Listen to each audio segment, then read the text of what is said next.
Hey everyone, and welcome back to the deep dive. Hey there. Today we're looking at something, well, pretty surprising actually.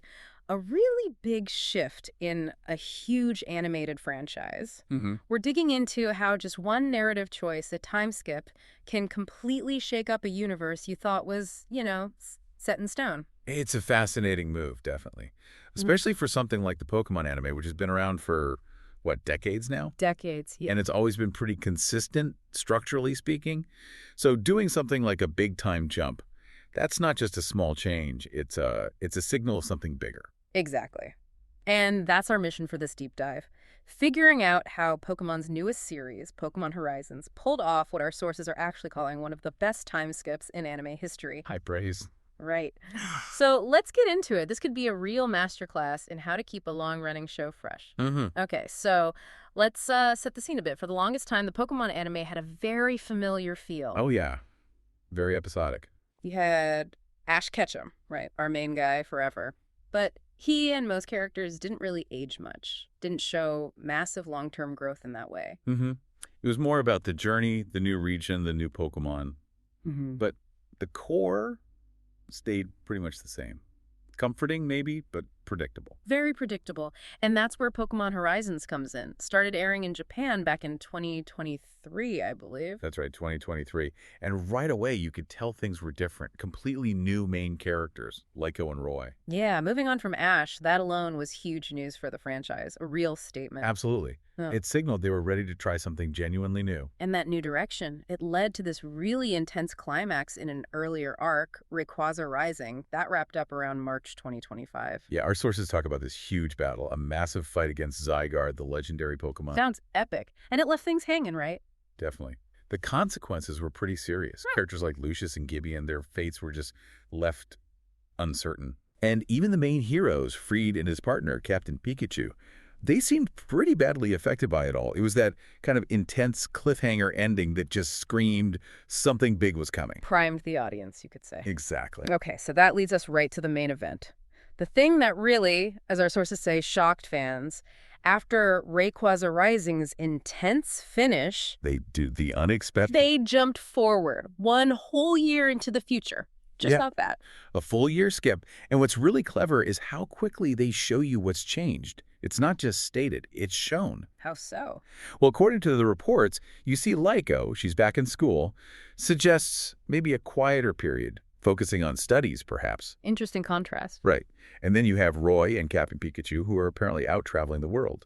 So they've clearly gained some experience, some maturity, maybe some ambition over that year. Okay, so different paths for the leads. But here's the kicker. The villains, the explorers. They've apparently managed to frame our heroes for destroying this ancient city, Laqua. Whoa, okay. That completely flips the script. Totally. Suddenly the heroes are fugitives. Yeah. It just opens up so many possibilities for conflict and drama. A really bold move. It sounds incredibly bold, a big risk.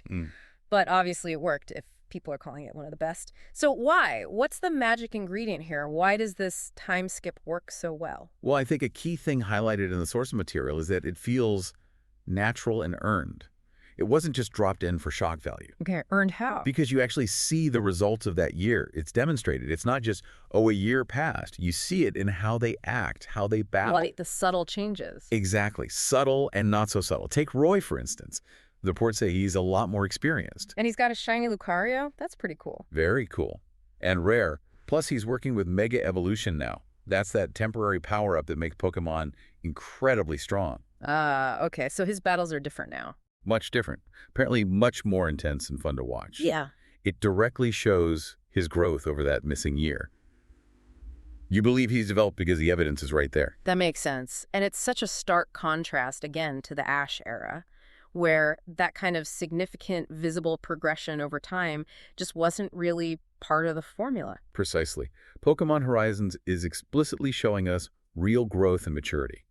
It makes their journeys feel, well, more real, more relatable maybe. Yeah, you feel the passage of time actually matters. And, this isn't unheard of in anime.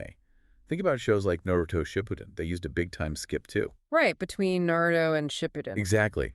It's a really effective way to jumpstart the story, allow characters to mature off-screen, and then explore more complex themes when they return. It adds depth. Okay, this is where, for me, it gets really interesting. The new arc, Mega Voltage, it's not just the characters who've changed, right? The whole world feels different after that year. That's what the sources suggest. The time skip hasn't just aged the characters.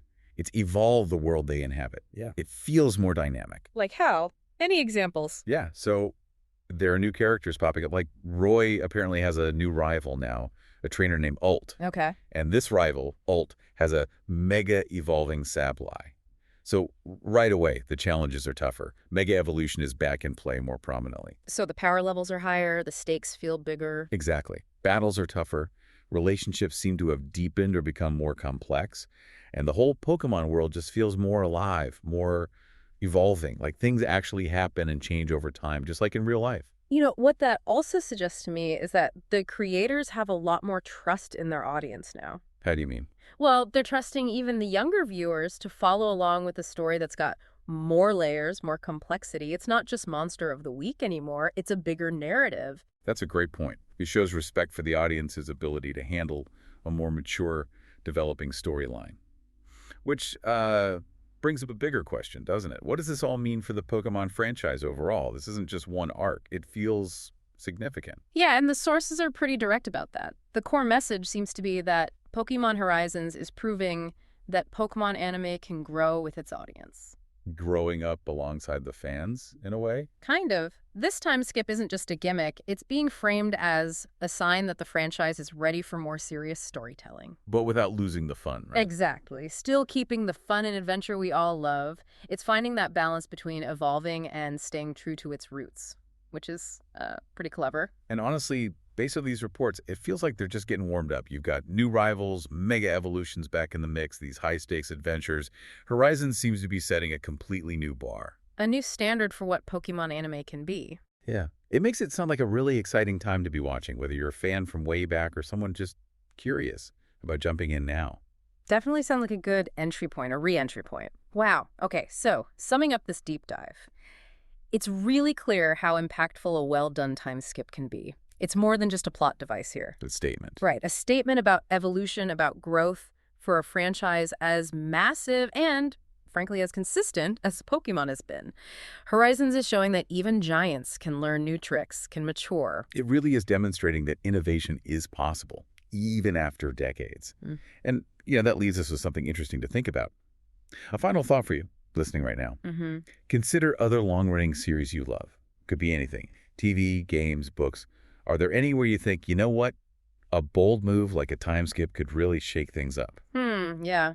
Refresh the story, maybe deepen the characters. Exactly.